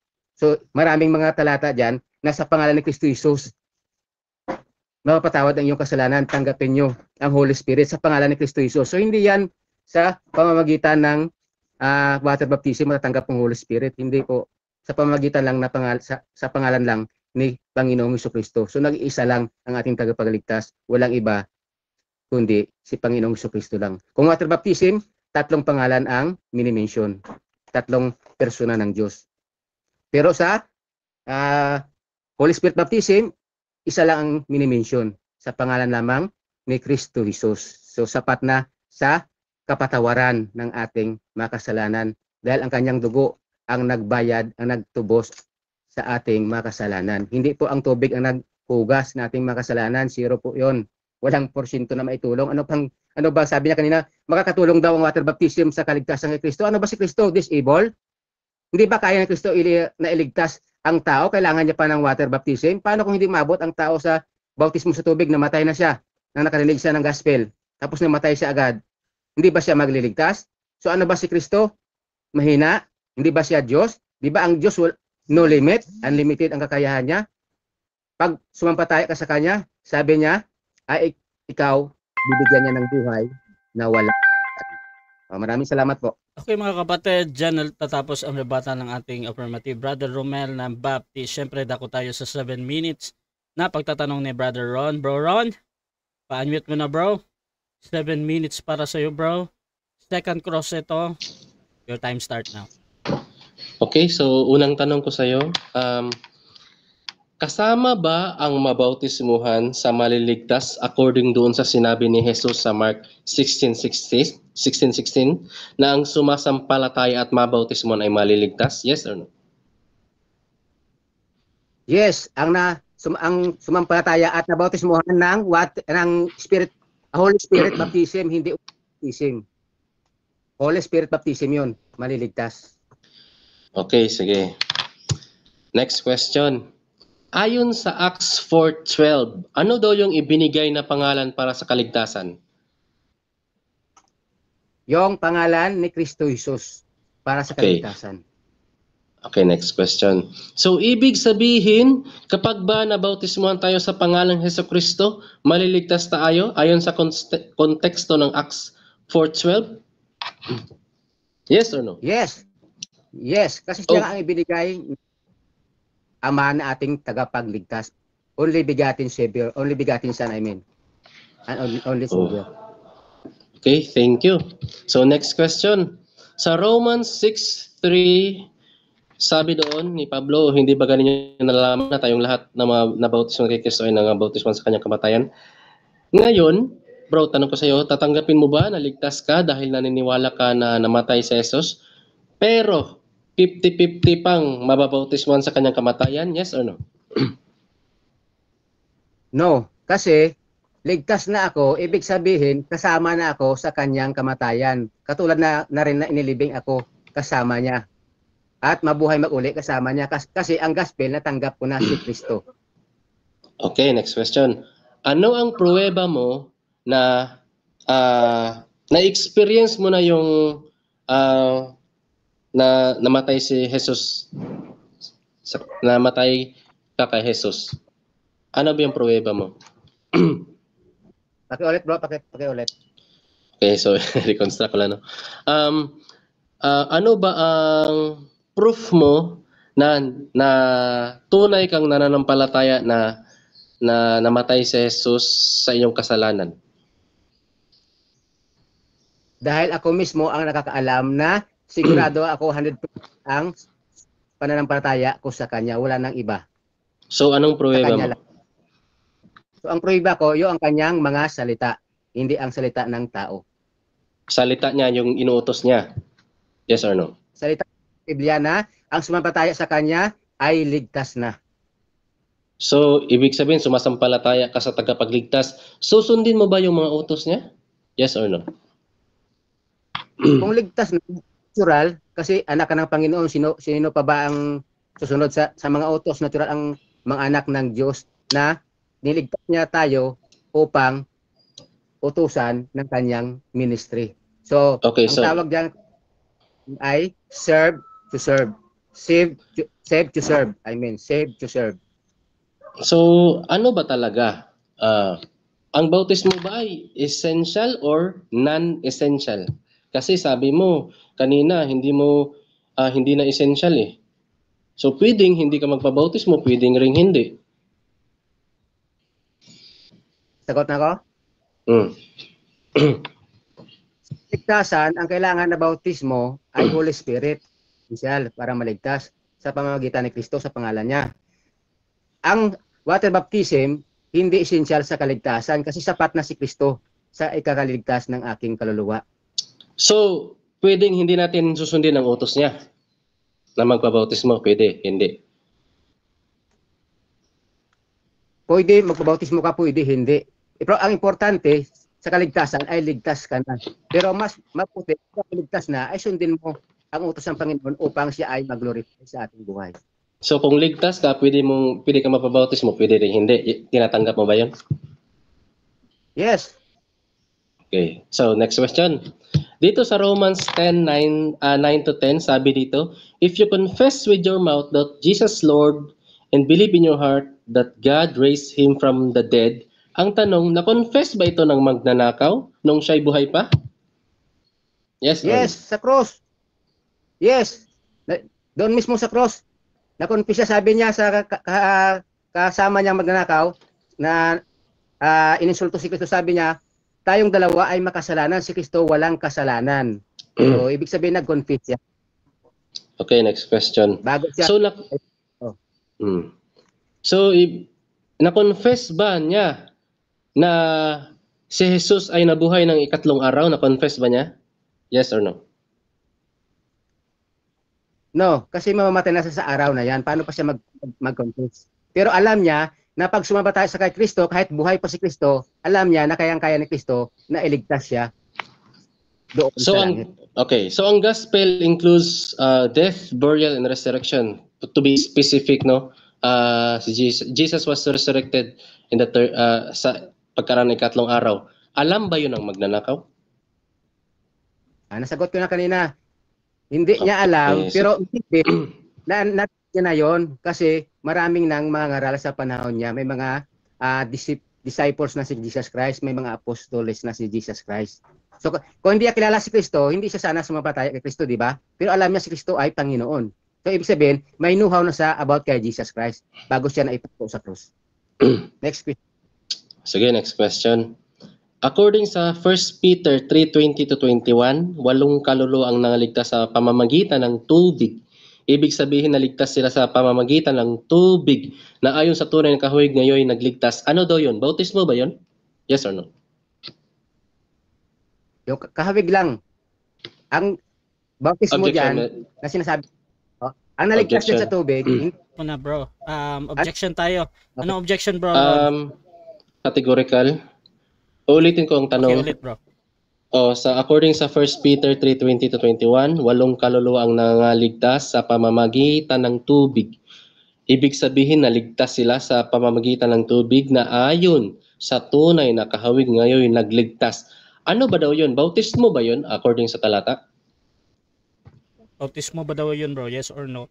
Meron kang counter objection dun bro o mamimili ka na? basta sagot na bro ako, sasagot na lang ako sa 10 seconds. Sige bro, proceed bro. So kasi ang talata na binasa niyan na 8 kaluluwa na ligtas, hindi naman sila naligtas sa water baptism o sa tubig. Naligtas sila, ibig sabihin, naligtas sa tubig, hindi sila namatay sa tubig. Sino ba naligtas sa kanila? Next question. Yung arka. Next Hindi. question bro. Next. Okay. Tinatanggap mo ba na ang bautismo ay simbolo ng kamatayan ni Jesus? Yes or no? Yes, picture out o halimbawa, halintulad. Ay, time na. Okay mga kapatid, dyan natatapos ang ating second cross ng ating negative at syempre dako tayo sa kanyang rebuttal naman. Brother Ron ng UPC, 10 minutes bro, your time start now. Okay, so magandang gabi ulit. Lilinawin ko lang ho mga kaibigan, no? Hindi ko po stand na gospel plus water baptism. Hindi ko po stand yon. Hindi ko stand yan. Naniniwala ako na may express mo ang pananampalatayang kay Kristo sa pagsunod sa utos niya. Ang utos na magpabautismo sa tubig ay utos ng tagapagligtas. So, imposible ho na tagapagligtas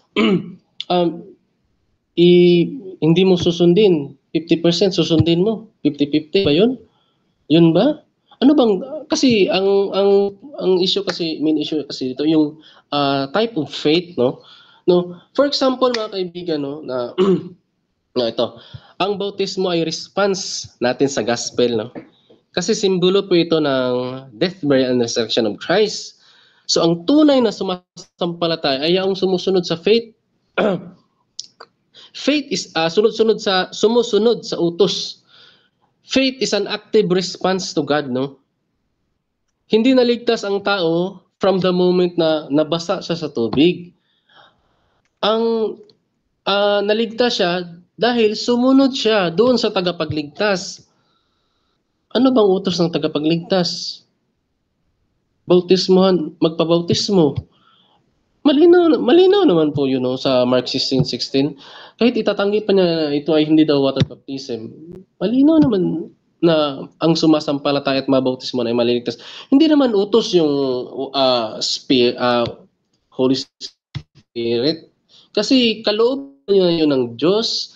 Walang sinabi ang Biblia na magpabautismo ka sa Espiritu Santo. Utos. Yung baptism of Holy Spirit, ibinigay na yun ng Diyos sa mga tao. Di ba? Doon sa Pentecost Day, kaya nga na si Pedro doon kasi ano siya ng Holy Spirit. Kaya alam niya na ang sinasabi ni Jesucristo doon sa Matthew 28:19. Now, ito yung problema mga kaibigan, no? Sabi ko na sa unang introduction ko pa, yung konteksto ng Biblia. So ito, for example, dito sa Acts 10:43-48. Sabi sa verse 43, siya ang pinatutuhanan ng lahat ng mga propeta na ang bawat sumasampalataya sa kanya ay magkakamit ng kapatawaran sa mga kasalanan sa pamamagitan ng kanyang pangalan. Ano bang sinabi ni Pedro sa Acts 2:38? Bautismo sa pangalan ni Jesucristo para sa ikapagpapatawad ng kasalanan. Verse 47 ng Acts 10. Mangyayari bang hadlangan ang sino man ang tubig upang hindi mabautismo itong nagsitanggap ng Espiritu Santo? So, at the same time, nang nagsitanggap sila ng Espiritu Santo, binautismohan sila. Anong utos? At inutusan niya sila na magsipagbautismo sa pangalan ni Jesucristo. Tubig na po yun kasi bautismo sa tubig na yun kasi yung malinaw naman dun sa talata may Holy Spirit din. So dito pa, Acts 19:1-6, mga alagad ito ni John the Baptist, no? At kanila yung marinig ito ay nagabautismohan sila sa pangalan ng Panginoong Jesucristo. No, at the same time, doon na pagkaloob sila ng Espiritu Santo. Malinaw. Ang sabi ni Pablo, ang sabi sa talata, hindi ko yan separate ang water baptism. Actually, water baptism pinag-uusapan natin ito Now, ito sa Romans 1, alam natin na ang gospel includes death, burial, and resurrection of Christ. Paano natin ma-express na tunay tayong mananiniwala sa death, burial, and resurrection of Christ? Ano ba ang pruweba na na-receive mo ang gospel of salvation at ito'y sinasampalatayahan mo? If we say, I accept Jesus Christ as my Savior, how will you accept it? In what way? By receiving His command, through obeying His words. Receive is your being given something or someone's giving it to you. While accept, meaning it involves a degree of willingness or agreement to take what is offered, implying a choice. Kaya nga, dito kayo sa accept na bibilang eh. Hindi yung na-receive, yung tamang unawa. Yung kausap po, accept lang ginagawa, nasa isipan lang. Romans, obedience ha? Obedience, tandaan nyo ito. Romans 1:5, by whom we have received grace and apostleship for obedience to the faith. Sabi ko kanina, faith is an active response to God. So sabi nila, ang bautismo ay nagre-resulta na, bakit may obedience pa? Kung nagre-resulta pala, bakit doon sinasabi sa 1 Peter 4:17 na ang yung hindi nagsisitalima sa gospel ay di maliligtas? Sa 2 Thessalonians 1:8. Yung 1 Corinthians 15:1-4, moreover, brethren, I declare unto you the gospel which I preach unto you, which also you have received, and wherein it stand, which also you are saved. Sa Colossus 2:12, nangalibing na kalakip niya sa bautismo na kayo muling binuhay niya, kalakip niya sa pamamagitan ng pananampalataya sa paggawa ng Diyos, pananampalataya sa paggawa ng Diyos. Bago sinabi ang pananampalataya sa paggawa ng Diyos, nangalibing na kalakip niya sa bautismo. Baka sasabihin niyo, Holy Spirit, actually, hindi naman hiwalay ang Holy Spirit sa water baptism kasi experience natin as tunay na mananampalataya na mabautisman sa tubig at the same time mabautisman tayo sa Spirito, sa Holy Spirit. Mapupuno tayo ng Holy Spirit. So sabi ng kausap ko, siya ay ligtas without baptism, nautos ng tagapaligtas. Nung idineklara niya na saved na siya, from the moment he claimed it, ay hindi pa niya naranasan na inilibing siya kalakip ni Kristo sa bautismo. Hindi mo kasi pwedeng ihiwala yung bautismo sa gospel. Kasi yung bautismo, yung pagsasabihin natin sa water baptism, yun ay faith response natin sa gospel. Now, ito pa. Hiwalay ang utos sa bautismo doon sa gospel of salvation. Kaya ang pagsunod sa bautismo ay hindi bahagi ng kaligtasan sa pananampalataya kay Jesucristo. Dito sa Romans 6:5, for if we have been planted together in the likeness of His death, we shall all be also in the likeness of His resurrection. Yung together dyan, sa Greek transliteration, somfutos, meaning, definition sa Strong Bible Concordance, meaning ito ay closely united. Ibig sabihin, nung binautisman ka, you are united with Christ. Kasi yung bautismo, faith response natin, so doon sa Gospel of Salvation, hindi yun siya hiwalay. Walang space doon. Kasi kung may space doon, bakit sinabi dito sa Acts 2:41 na then they gladly received His word, were baptized, and the same day there were added unto them 3,000 souls. From the moment they were baptized, dyan din ang moment na they were added 3,000 souls. Nung nabautisman dyan, ideklara na added. So ligtas ba yung 3,000 souls? So, siyempre, before mag-Acts 2:38, before mag-Acts 2:41, may inutos na si Pedro doon sa verse 38. So, yung konteksto, paano sila nadeklarang naligtas? Nabautismuhan. They were added at the same day, His word were baptized, gladly received. Okay? So, ito ito pa, may isa pa akong pundasyon, para matibag ko yung paksa niya, kasi anong oras. Bakit ako naniniwala ng bautismo ay para sa ikapagpapatawad ng kasalanan? Hindi ho talaga pwedeng magkamali si Peter sa Acts 2:38 kasi nga tuwing nagbabautismo kami, nilinaw dito sa Acts 10:43, to Him give all the prophets witness that through His name whosoever believe in shall receive remissions of sin. Anong sabi ni Pedro? Magbautismo kayo sa pangalan ni Jesucristo para sa ikapagpapatawad ng inyong mga kasalanan. Sa pangalan ni Jesucristo? Anong sabi sa Luke 24:47? At ipangaral sa kanyang pangalan, ang pagsisisi at pagpapatawad. Oh, matitibag mo ba yun? Yung bautismo sa pangalan mismo ni Jesucristo? Oh, repentance and the remissions of sin should be preached in His name. Oh, habang nagpre-preach yung mga apostol, syempre nagbabautismo. Part yun ng kanilang preaching. Nabautismo ng kanilang nakikinig sa pangalan ni Jesucristo. Time, bro. Okay mga kapatid, Salamat. dyan natatapos ang rebuttal ng ating negative. Brother Ron ng UPC. Siyempre dako tayo sa second cross ng ating affirmative. Brother Romel ng Baptist. 7 minutes para sa iyo, bro. Your time start now. Tanong, sa tatlong una ng Diyos, sino sa kanila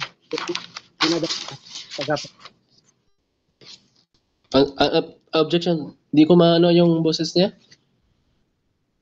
Again, Oh, bro. puto. Ulit, bro. Sa tatlong persona ng Diyos, sino ba sa persona ng Diyos ang ipinadala na Savior? Magte 10 seconds ako. Kasi yung tanong mo, pang Trinitarian, hindi po ako naniniwala sa Trinity, no? Next question. Naniniwala sa Trinity. Okay. Kung si Kristo ang persona ng Diyos na tagapagligtas, tanong, ang water baptism ba ay persona ni Kristo? Yes or no? No, ito ay utos ng Panginoon si Kristo na tagubilin niya bago siya bumalik sa langit, no. Make sure kasi sa time frame kailangan nating intindihin na yung nag-uutos si Kristo dito, he was already resurrected, no.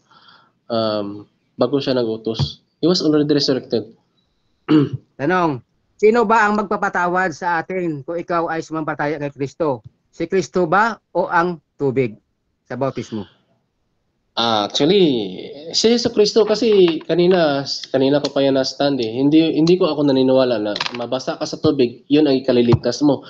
Ang ikaliligtas mo ay yung pagsunod mo sa utos na magpabautismo ka kasi utos yun ng tagapagligtas, hindi yun siya optional lang. Kasi tagapagligtas ang nag-uutos eh. Oh, anong sabi ng apostoles ng tagapagligtas? Ang bautismo ay para sa ikapagpapatawad ng kasalanan. Susundin ba natin o optional lang? Tanong, sabi mo kanina, tinanong kita kung ligtas ka na dahil nabautismuhan ka, sabi mo o ligtas ka na. Tama ba? Yes. Tanong, kung magkasala ka muli dahil una, naligtas ka na sa bautismo sa tubig, nahugasan ka na ng tubig. Tanong, pag nagkasala ka muli, kailangan pa bang ibaptize ka muli upang hugasan ka ulit sa iyong makasalanan? Okay, magte 10 seconds ako. Actually, new topic na po ito, no? Kasi we assume na we assume only sa water baptism, no? Objection. Time stop po na. Time stop. May objection dito. Bro, Okay. anong objection mo, bro Romel? Bro? Objection, bro, Russia. Anong objection mo, So, bro? hindi po sinagot yung categorical question ko. Sabi niya hindi raw pasok sa another topic. Pasok po ito. Actually, Okay. Bro, ang sabi niya, bro, 10 seconds yung ginagamit niya, bro. Yung paliwanag agad, bro. So, Sorry, next question ka na, bro. Sige, bro. Sige.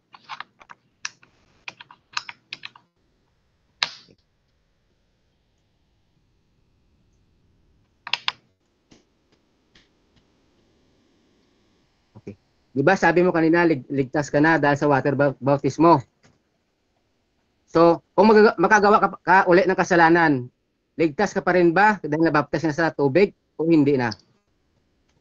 actually, no. Kasi ang topic, kasi may ibang new topic na kasi yan eh. Kasi iba naman yung condition na nabautisman ka sa pangalan ni Kristo sa tubig, pero bumalik ka sa iyong dating gawin na makasalanan ka. Iba na po yun. Hindi na talaga yun maliligtas kung Next hindi siya question. bumalik muli. Next question.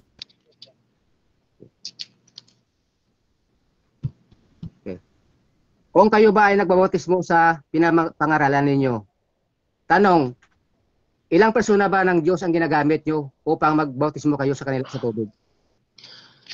Sagot, May isa question lang ba? kasi, okay, sagot. Okay? Sige. Sagot ko, isa lang dahil I'm believing only one personal God, not three in one. Next question. Kung gano'n, hindi ka naniniwala sa God the Father at God the Holy Spirit. Tama ba? Objection, sige, magsasagot ko ako kasi Proceed. hindi okay, ililinawin ko lang, hindi ako ibig sabihin na hindi ako naniniwala sa sa Father, Son and Holy Spirit. Ang hindi ko pinaniniwalaan yung tatlong persona. Tatlong persona yung Father, Son and Holy Spirit. I believe the Father, Son and Holy Spirit. But I'm not believing those are three persons of one God. Sana malinaw yung sagot. Next question. Ang bautismo ba sa tubig ay gawa ng Diyos o gawa ng tao? Ang bautismo sa tubig ay gawa ng tao kasi yon ang pagsunod mo sa utos ng Diyos. Okay. So kung gawa ng tao, so tanggap mo ba na maliligtas tayo sa ating sariling gawa? Yes or no? No, hindi na pag sinabing sariling gawa kasi ano ba? Meron bang nag-uutos na ibang tao para magpabautismo ka sa tubig? Kasi malinaw naman yung utos ng Panginoon si Kristo eh. Siyempre, literal na gagawin na ng isang tao yun. Kasi utos yun ng Panginoon si Kristo eh. Gagawin niya yan. Next question. Ngayon, dahil si Kristo nagpabautismo kay John the Baptist, kailangan ba ni Kristo na maligtas dahil nagpabautismo siya sa tubig? Yes or no? No, hindi. Kasi wala namang kasalanan si Jesu Kristo ah. Pero tandaan natin yung time frame, no, mga kaibigan. Kasi yung sa tagpo ni Juan, ang purpose dun is to fulfill his righteousness. So hindi yun part ng gospel of faith na sinasampalatayahan natin ngayon. Kasi iba naman yung senaryo doon eh. Ilang bisis ba dapat ang tao bautismuhan kung siya ay magkasala muli? Araw-araw ba o bisis lang? Ang sabi ni Pablo, one faith, one baptism. So isang beses lang kasi hindi po pwedeng araw-arawin or kung magkakasala ka sa kakabautismuhan. Hindi na po turo ng Biblia 'yon. Pero sa kondisyon ng kasi pagkakasala na muli. Okay. So tanggap mo kanina na ang bautismo sa tubig ay gawa ng tao.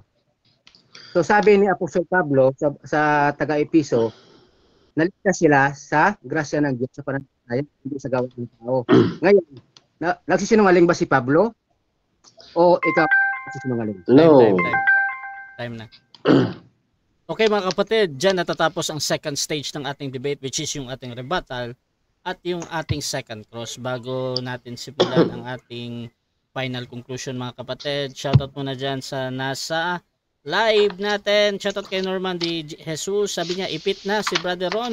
Ang bautismo ay gawa ng tao, ang kaligtasan gawa ng Diyos. So malinaw, dalawa ang tagapagligtas niya, tao at Diyos. Shoutout din kay Irene Banico. Balda ka na. Ayan. Shoutout din kay Reniro, ang pananampalataya hindi ba gawa ng tao? Ayan. Shoutout din kay Ayan, iwalay naman talaga. Okay. Shoutout din kay John Brian Ligayada, palayo na sa topic. Angel din, sabi niya pagsunod pala ang nakapagliligtas at hindi sapat si Kristo sa kaligtasan. Shoutout kay Bro Emrad Idong, hahaha, pagsunod daw sa utos, what a logic. Kal ka Idong Manalo, sabi niya, wag kang umiyak, ikaw na nga itong nagrebat, ikaw pa naiyak. Shoutout din kay Okay, mga kapatid, Fernando Camacho, regards sa mga debater natin at sa mga gwapong moderator. Ayan. So mga kapatid, final conclusion ito, Brother Ron ng UPC bilang negative bro. Your time start now. Okay, magandang gabi muli, no? Actually, mga kaibigan, no, ang problema rito, pinaghihiwalay ang konsepto ng faith sa water baptism na utos ng Panginoon si Kristo. Bibigyan ko kayo ng logic, mga kaibigan. Kapag Kapag ikaw ay nalulunod ba sa karagatan, nagpre-pray ka, Lord, please save me. Tapos, dumating yung helicopter. Tapos, hinagisan ka ng pisi. 1 metro lang layo. Anong gagawin mo? Lord, save me. Hindi mo yung kukunin? Yung pagkuha mo dun sa PC, yun yung faith response mo sa pag-save sa'yo.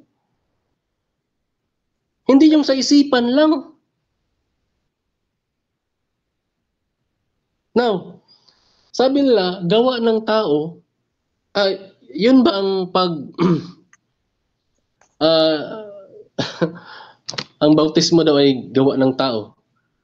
Ang tanong, sino bang nag-utos? Tao rin? Diyos yung nag-utos eh. Tagapagligtas ang nag-utos.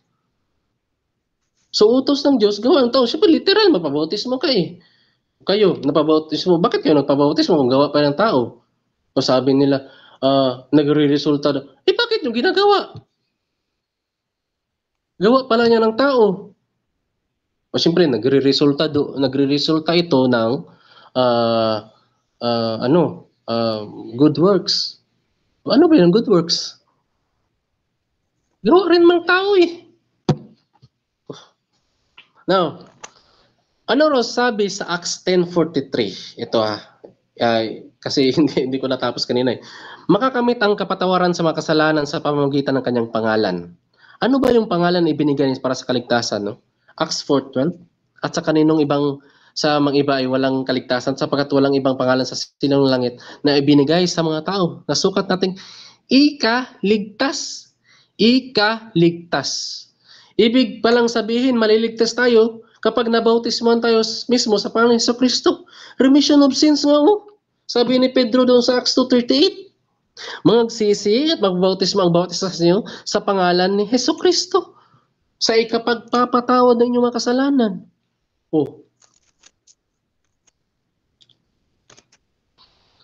Sabi mo, hiwalay ang bautismo sa kaligtasan. Bakit ang bautismo sa tubig ay dapat sa pangalan ni Jesucristo? Ulitin ko, Luke 24:47. At ipangaral sa bansa, magbuhat sa Jerusalem. Kaya nga, bahagi ng kaligtasan ang pagsasabit ng sarili sa water baptism sa pangalan ni Jesucristo para sa ikapagpapatawad ng kasalanan. Acts 4:12. Sapagkat walang ibang pangalan, sukat natin ikaligtas. Doon sa Acts 2:21. Ano ba sabi ni Pedro? Si Pedro nagsalita ito. At mangyari na ang sino ang tumawag sa pangalan ni Kristo ay maliligtas. Doktrina nila ito. Maliligtas. Ang tanong, may talata bang prueba tumawag sa pangalan? Yes, basahin natin. Muli, sa tagpong binautismo ni Ananias si Pablo sa Acts 22:16. At ngayon, bakit ka tumigil? Magtindig ka at ikaw ay magbautismo at hugasan mo ang iyong kasalanan na tumatawag sa kanyang pangalan. Paano yan? Isang matinding pundasyon ko yan. Alam mo naman ang walang ibang pangalan sa silong ng langit. Ang mga apostolos nagbabautismo sa pangalan ni Jesucristo. Acts 2:38, Acts 10:48, Acts 19:5. Sa Acts 19:5, malinaw. Sa Acts 10:48, malinaw na may bautismo sa Holy Spirit. At the same time, na bautismo sa tubig. Ang tubig ba ang nagliligtas? No. Ilang beses ko na yung sinasabi kanina. Ang pagsunod sa utos, yun ay kaliligtas. Grabe. Nananampalataya sila sa tagapagligtas. Pero hindi nila 50% na lang na susundin yung utos ang tagubilin na magbautismo kayo.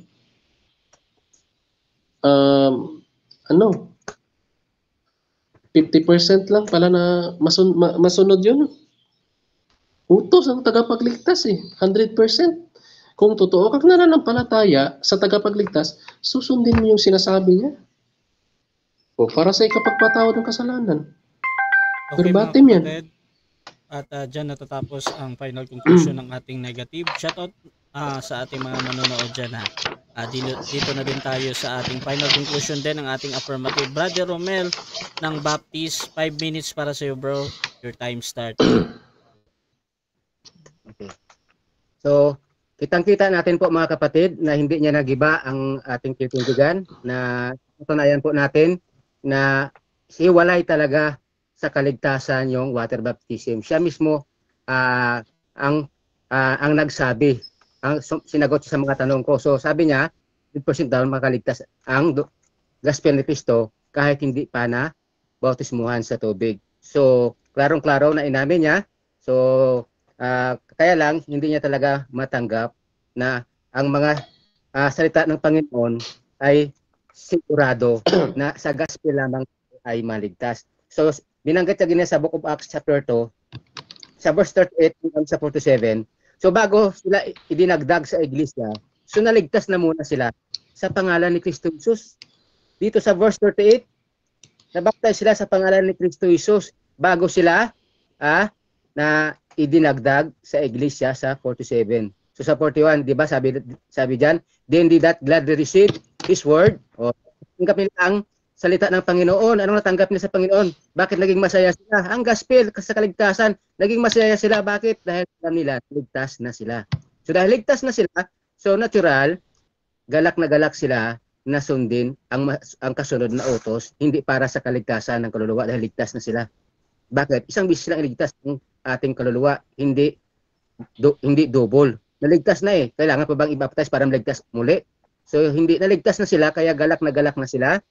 Na-receive na nila ang salita ng Panginoon sa kaligtasan at tapos nagpa-baptize na sila, so kaya sila ay naging membro na sa local church. So mga kapatid, ang kaligtasan po natin ay hindi sa ating religion, hindi sa ating mga sariling gawa, kundi sa sariling gawa lamang ni Kristo Jesus.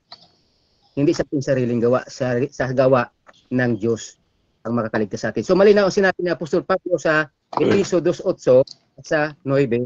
Sabi ni Apostol Pablo, naligtas kayo sa biyaya ng Diyos sa pamamagitan ng inyong pananampalataya. So, ang pananampalataya, hindi po literal na gawa ng tao. Response na yon. Bakit ba? Ano bang ginawa mo sa pananampalataya? Tumakbo ka ba? May ginawa ka ba? Pawisan ka ba?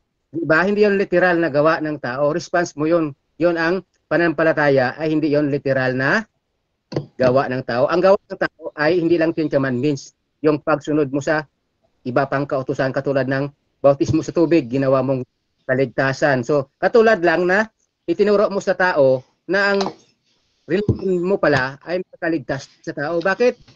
Dahil water baptism, sabihin niya, ay church membership. Ibig sabihin pala, pag member ka na ng iglesia mo, siguro ligtas ka na 100%. So, which is maling-mali po.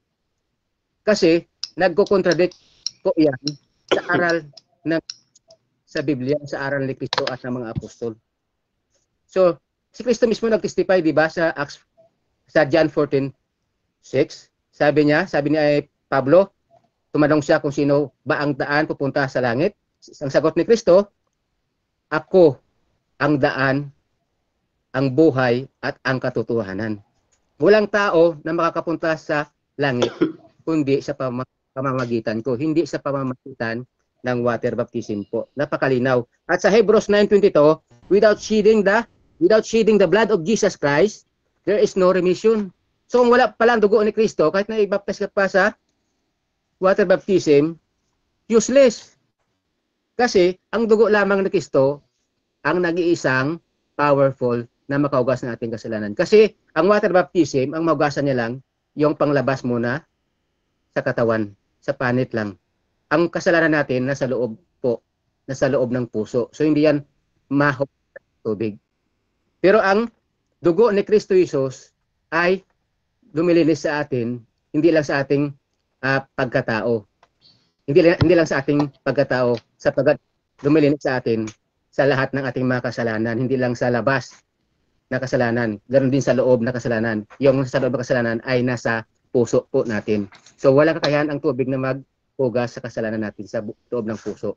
Ang dugo lamang ni Kristo sa krus, yung ang makakahugas sa atin. So ang gawin natin ay magsisi ng tayo nating mga kasalanan, Acts 20:21, at tanggapin natin si Kristo Jesus na ating tagapagligtas ng buong puso, Romans 10:9 and 10, sa pamagitan ng prayer, Romans 10:13, ikaw ay maliligtas. So, maligtas pala tayo sa pamagitan lamang kay Kristo Jesus. So, hindi niya naunawaan ang ginagamit niya ng mga talata na nabaptize na kayo sa Panginoong Kristo. So, ibig sabihin, kay Panginoong Kristo lang talaga, hindi yung sa Oh, thank you. Okay mga kapatid, at dyan natatapos ang debate natin between Baptist and UPC mga kapatid. So before natin i-end yung ating live, syempre gusto ko muna silang bigyan ng time magpasalamat sa ating mga manonood. Bro Ron, Bro Romel, mauna ka muna bro. Maraming salamat po sa ating mga kapatid at nanonood ngayon. So sa mga nagsasat po ng salita ng Diyos, so sa po may naunawaan kayo. Ang debating ito ay hindi po ito personalan. For benefits of others po ito, para maliwanagan tayo sa salita ng Diyos. Hindi naman tayo magkalaban sa Satanas ang kalaban natin. So, itutuwid lang natin kung ano ang tama. So, I hope na unawaan nyo rin ang punto dito sa Biblia na sa aking stand. So, hindi nagiba ng ating tunggali. So, kayo na po ang bahala na humusga kung sino sa amin ang nagsasabi ng totoo. Kung sino sa amin ang may dalang totoong at tunay na gospel na tagapagligtas talaga. Ng labis at walang kulang. Walang dagdag at walang bawas. Maraming salamat po. God bless sa lahat at maraming salamat sa ating Panginoong Jesucristo na ating tagapagligtas. Okay, thank you din bro. At dito din kay Brother Ron bro. Salamat bro. Okay, muli magandang gabi sa lahat, no. Unang-una nagpapasalamat po ako sa Diyos. Yung nag-iisang Diyos na tagapagligtas natin, si Jesucristo. At ikalawa, nagpapasalamat ako sa aking katunggali, no, si Romel. Salamat bro sa time mo. Akala ko 8 p.m. Buti na lang na At pangatlo kay Bro Rasha, salamat sa pag-moderate. At yun. Sabi ko at the end of debate, talo pa rin kaming dalawa dito, no. Yung unawa namin, walang panalo sa amin. Ang panalo dito yung salita ng Diyos talaga. Even though may kanya-kanya kaming mga paniniwala sa pag-i-interpret ng mga bersikulo, alam naman namin ng bawat isa na sumasampalataya kami sa isang Diyos. At no, sa mga viewers din, salamat. Then sa mga bashers, salamat. Then I hope na may natutunan kayo, no, even though medyo kulang talaga ang oras kasi yung forgiveness of sins, yung dugo ni Kristo, malawak kasi yun na topic, at makokonekta natin yung sa water baptism, yung pagsunod, kasi ang express of tunay na nananampalataya ay yung nagsumusunod talaga sa tagapagligtas. Thank you. Okay mga bro, gusto ko rin pasalamatan lahat ng mga nanood dito mga kapatid. At kung gusto nyong sumali sa mga ganitong gawain, pwede kayo mag-PM sa akin or maghamon man sa ating mga debatista na nandito si Brother Romel ng Baptist at si Brother Ron ng UPC mga kapatid. Please share yung ating live dahil para lumaganap kumbaga yung ating ginagawa sa pag-usap ng reliyon mga kapatid. Pwede nyo ding maraming salamat yung bro Rasha. YouTube. Ron, maraming salamat. Thank you din bro. Sa YouTube channel namin pwede nyo i-follow yan, at yung aming page din ng group Rasha TV mga kapatid, at sa TikTok din pwede nyo i-follow dyan. Maraming salamat. This is Admin Rasha ng Rasha TV and we're out. Na na na na na na na na na na na na na na na na na na na na